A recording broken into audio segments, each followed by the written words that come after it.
What is up, YouTube? Welcome back to the channel. Today we're going to talk about, we're going to analyze the game that I played, which allowed me to break the 1300 mark. So I am currently 1305, and we are going to analyze this game.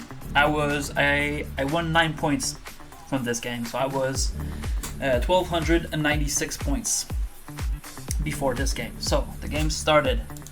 I played e4. This is a move that I basically always do as white. E4 is my go-to. I always play e4. He responded with e5, and then I moved my knight on g3. He responded with his pawn on d6, and then, I moved my pawn to c3 with the intention of moving my d pawn to d4. He played, he moved his rook, pinning my queen, pinning the knight, and then I moved my bishop to respond to the pin. He did not take. I pushed the pawn right here to pressure his bishop. And I think he took. No, he did not. He moved. And so here, then I castled. No, I pushed my pawn. Okay, so now he takes, I think. Okay, he takes my knight. I took back. Took my pawn. And then we have this position. I have a better control of the center, and my king is ready to castle. He has no pieces developed on the king side, so I believe my position is better here. I can't be 100% right, but from my instincts, my low level speaking right now, I think I have the advantage, somewhat. Not that this matters in my level of game. I mean, to some degree, maybe it does matter, but I'm not good enough to push this. If it's a good position, I'm not good enough to push it and use that better position. Anyways, he brings the bishop out. I decide to castle. Why not? And then he readies himself to castle by putting his knight on f6. Bring up my other knight. He castles. I move my queen. Why am I moving my queen here? Because the reason why I did that is because this pawn was not attacked. Pardon me, he was not protected. So I'm not sure what better move I had other than pushing my queen here. Let me know in the comments if you think I had a better move or something. Maybe just like this was like, it forces him to react instantly. He can't just leave this pawn here, I believe. So at the same time, the queen is attacking, well, has a nice view on the diagonal on his king, maybe for future attacks or whatever. And then my thought process was that he was going to defend this pawn in some way, maybe by pushing it or whatever. But he, for some reason, did not. He moved his king, and I took. But I don't understand him moving his king here. I think he was afraid of this, but at this, like, I don't know. And I feel like that's a huge mistake. Not sure, but there's no reason for him to move his king right now. He's not threatened or anything. He has a rook defending, plus he can take with the king. So, anyways, he moves the king. I take this pawn, and then he moves his rook to defend, like to, I don't know why, and then he just gives me another pawn. So from here I have +2, as you can see right here. I'm ahead by 2 pawns, which is, it's huge. If you're good at chess, I believe you will win with a 2-pawn lead in this position. I'm not a good chess player, but I should be playing safely and using my time wisely to push this lead into a victory, because right now the queen side of the board is extremely strong for me. I can push my pawns, and this is a passed pawn. So yeah, anyways, he then puts his rook in front of my queen again, and now my goal is to just allow my queen to escape safely. So I move it to b7, and he responds with knight to b6. I'm not sure of what he was thinking, what the thought process behind this is. Maybe he was preparing for something cheeky. I can't see it right now. I decided to move my pawn to create a threat on the knight and this pawn, and allowing my queen to have some breathing room with this escape. So now he takes, I take back, and he needs to move his knight. So he moves it here, and now I believe I just bring my queen to e4. Yeah, okay, makes sense. So now I'm in a 2-pawn lead, and my queen is safe. He decides to push his pawn, and then I think I draw it back to e3. No, I move it to e2. So the reason of that, I'm not sure. I believe it was because he had he has a black bishop still, and I wanted to put it on a safe square.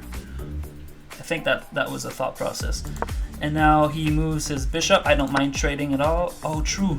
I thought I was trading his bishop, but no. I took his rook because, okay, so that's the reason. Okay, no, never mind. But he pushes his pawn. I retreat here, and now this is open, which is huge. I mean, he has to respond, right? He can't just let his rook get taken like that, but he doesn't see it for some reason. And now I take. He takes back with the queen, and now I get a bishop for free. So now I'm in a +7 position, a +7 lead, which is huge. The game is basically over as long as I don't, make a terrible move, which is still very possible at this level of play. Don't get me wrong, I can blunder my queen any day of the week. Yup.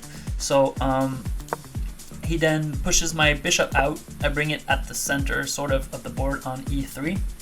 Attacking his knight, and I'm okay with trading stuff right here because I have such a big lead. He decides to move his rook on the e file. I just take his knight because trading is fine at this point. He takes back, and now I think I move my pawn. No, I threaten his knight. Okay, so now looking back, I believe the best move was this because it attacks his knight, and at the same time he doesn't have 2 attackers on the pawn. So moving here, he can't take with the rook because I'm just going to take back. Anyways, I decide to bring my rook on the d file, take control of the center, develop my rook, put it in the game. At the same time, I'm giving this pawn, so maybe I played poorly here. Oh no, I'm not. Okay, it's protected. Whatever. Okay, let's move on. I'm so bad at this game. Okay, so now he takes. I move my queen on the e4 file. I can't remember why. I mean, I wanted to get out of the rook, but why on the e4? I'm not sure. I think it was because of this. It has a nice view close to the king. He then moves his knight in front of me, and then I offer a trade of rooks. And I am super okay. Now, we just trade rooks. He defends it, but I'm super okay with trading. And then I offer a trade of queens, which he doesn't take, but he moves it here, which gives me a forced trade of queens by putting my queen on d8. Now he has no other choice but to take, or he can move his king which is what he did. He moved his king, but I decided to take his queen. He takes back. So at this point, the game is simplified, super easy for me. I had a rook and a pawn, so I just pushed my lead. Right now, I moved my knight to the d5 square because I'm attacking both of his pawns. He moves his king. I take that pawn. Just playing slow and smart. He then moves his knight. I push the pawn. He moves it here. Doesn't accomplish that much. I just start pushing my pawn to make a queen. Then he checks my king. I move it on the knight. He goes back. I still move my pawn. Brings back the knight because he realizes that he doesn't want me to make a queen. I put my knight here because it prevents the move b7. It prevents the move c7. Excuse me. Because he wants to put his knight here and protect his file. Oops. protect this square. He wants to have a way to kill my queen, but I don't let him, obviously. And now I just move.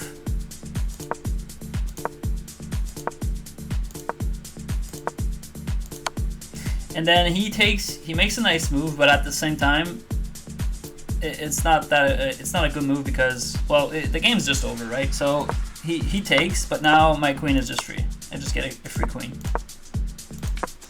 And now I put my queen here. He moves. I check again, and then he left. At that point, he left. So yeah, pretty clean win. It all started when, you know, how do I put it back? Yeah, it all started when